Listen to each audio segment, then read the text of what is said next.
Hi, welcome to Skip's Corner, where I cover Nashville's baseball history and events and introduce you to players, coaches, and other fans.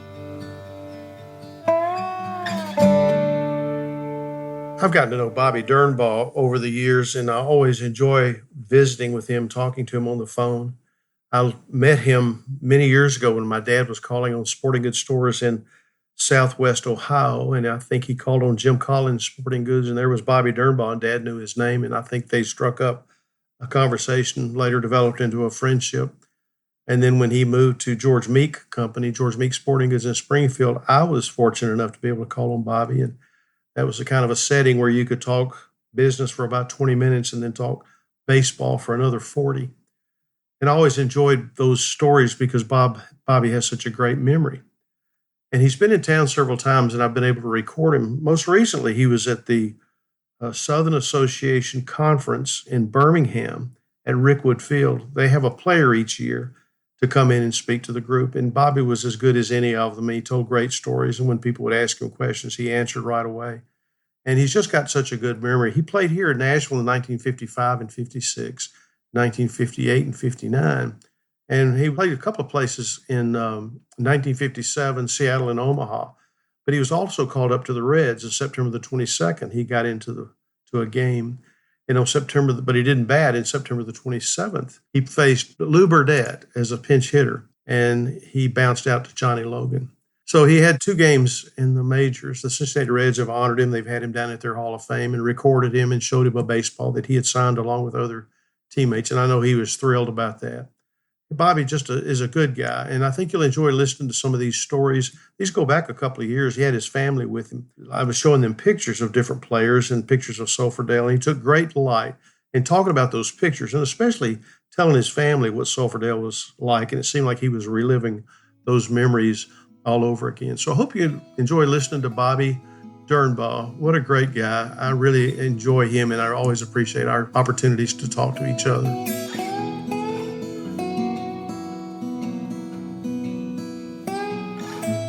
Tom Acker's shoulders were about that wide.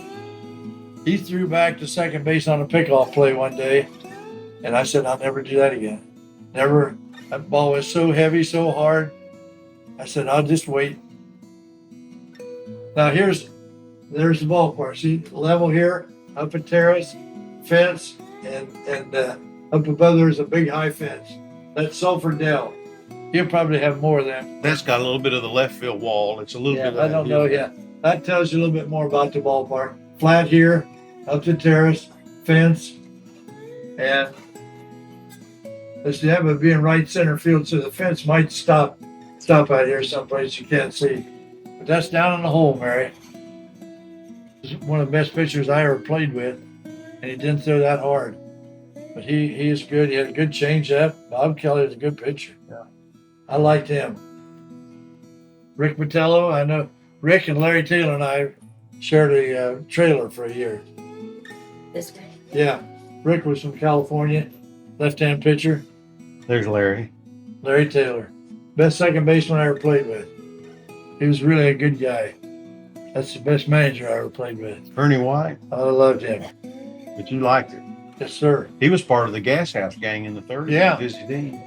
Ernie almost got me hooked up after I got out of baseball to go back to Kansas City, and they changed general manager, and that didn't happen. We were playing in New Orleans one day, and I went out after a ball, and Bobby Hazel came in after a ball, and Charlie Williams hollered, Bobby, Bobby.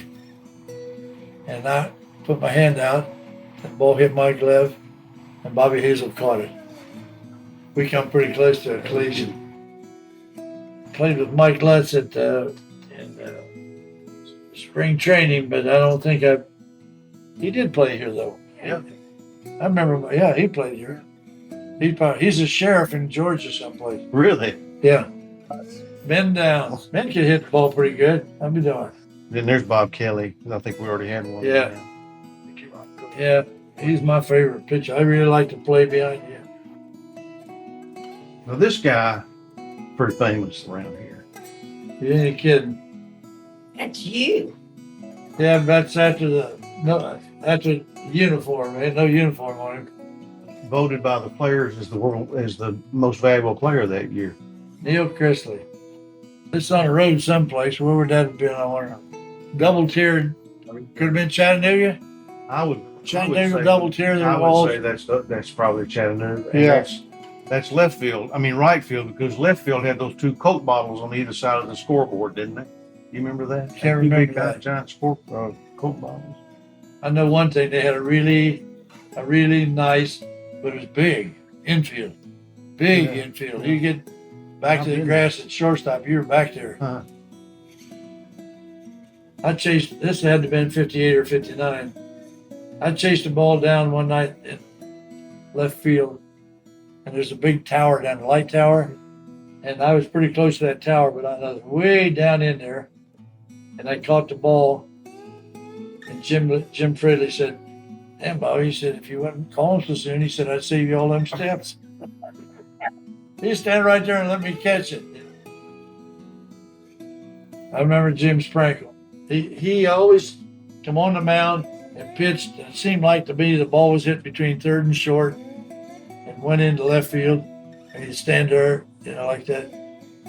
And finally one day Sisler said, "Bobby, you know I have to move around out there at shortstop a little bit."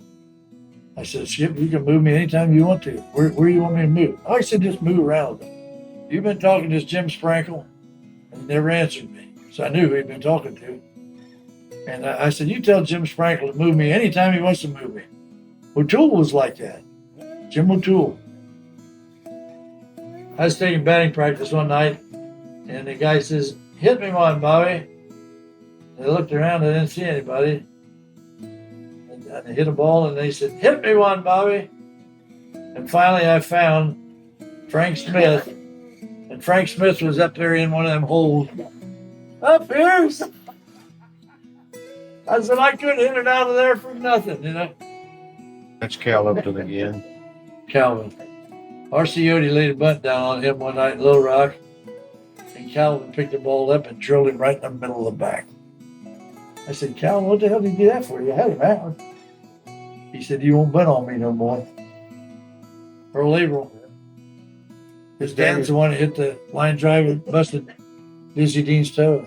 He's in the Hall of Fame. His dad is. This is their old lady. Look at the size of this guy now. And we had a pitcher named Jerry Lane. We were over in Chattanooga. Lyle Luttrell was a hitter. And Lyle Luttrell walked up in the batter's box and tried to hit his curveball. And Jerry said, "Don't do that no more." And he threw him another curveball, and he walked up in the box, and he missed it again. And Jerry Lane plunked him. And he threw his bat at him.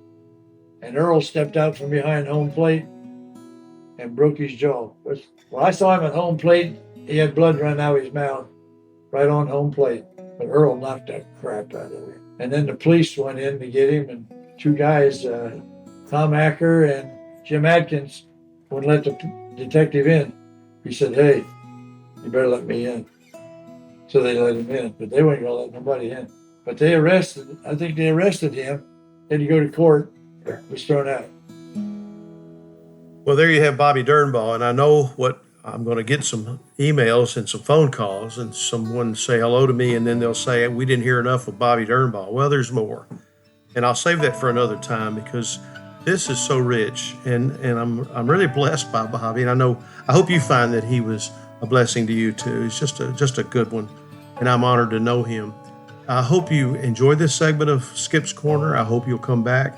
If you want to contact me, you can contact me at 262downright@gmail.com, or you can go to baseballinnashville.com and click on the contact tab. Send me an email. I'd love to hear from you. Thank you.